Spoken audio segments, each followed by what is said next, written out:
Rahaliwanta kang aton nga morning breakfast. Morning breakfast. Maraha kita kang shrimp, tofu, with imbes ka, ano ganit yung pagtawag, ka kinchay, we'll make use of the spring onions. Okay, let's do it now. Buan ta mantika nga sangka galon 5 litro. Gamay lang. Gamay lang. Siyempre hulatan ta nga mag-init-init ang mantika antes kita magbutang kang aton nga mga lamas. You know what lamas is? Ang anang mga itsus-itsus. Okay. Dahil try natin kung mainit na siya. Dugal lang moy just mantika kan obraw. Okay, this one is our bawang.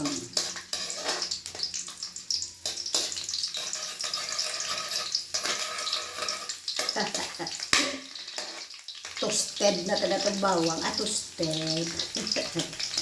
Siyempre, halapin natin niya ang anang aromatic smell.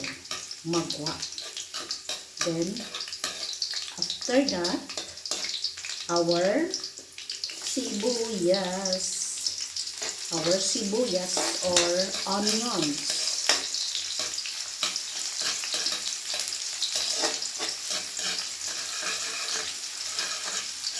Okay.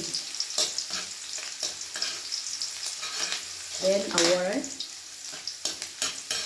kamatis.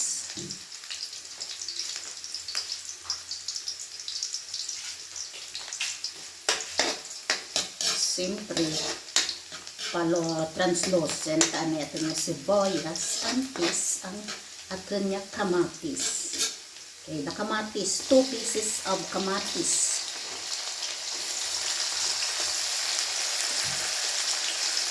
Wait pa nga malaha ang kamatis, antis, ibutan ang sunod ng mga ingredients.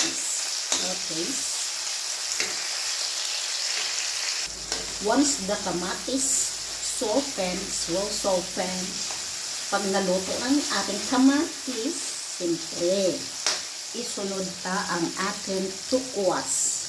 The tukwa, ayan tukwa. Bisahin natin ang ating tukwa dyan.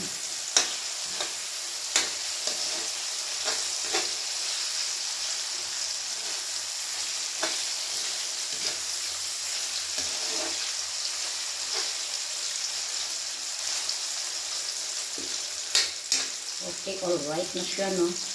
Maglagay kita dyan ng ating mga seasonings, the salt, the everything.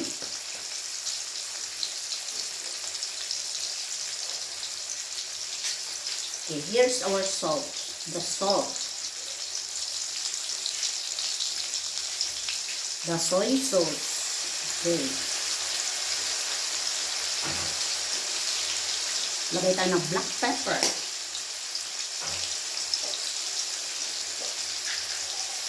Ang ating granulated na mga seasoning, our magic sarap.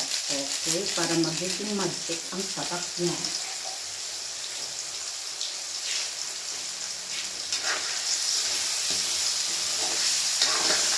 Lagay tayo dyan ng konting water.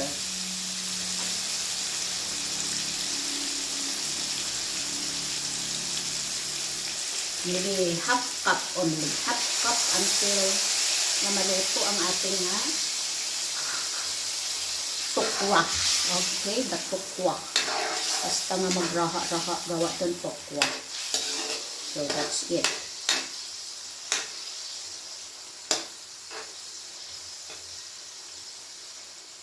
Okay.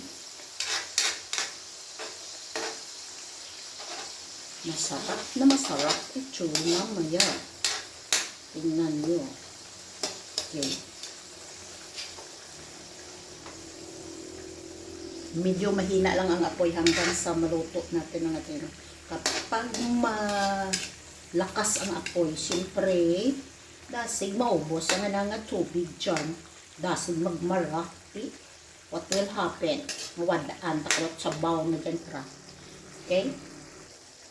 Since malapit na itong maluto ating tukwa, 10 minutes yan. 10 minutes. Luto na yung tukwa natin. We have to put our shrimps. The shrimps. So, ayan o. May shrimps na dyan. Kaunting shrimp lang. Okay. That shrimp, pag namula-mula na yan, ibig sabihin, luto na yan. Pag namula-mula. Okay. Ayan, malapit na maluto ang ating shrimp kasi namula-mula na siya. Namula-mula na siya. Pag namula na yan, namula. Pag nag-change ang color niyan, luto na yan. Kasi pag nilaga mo yan ng todo, mahirap yan balatan. Nagapilit-pilit ang balat niya sa kanyang laman. Yan ang sikreto ng ating shrimp. Huwag mong lutuin masyado. Kasi mamimilit-pilit yan ang kanyang shell sa kanyang kanyang laman. Yan lang yan.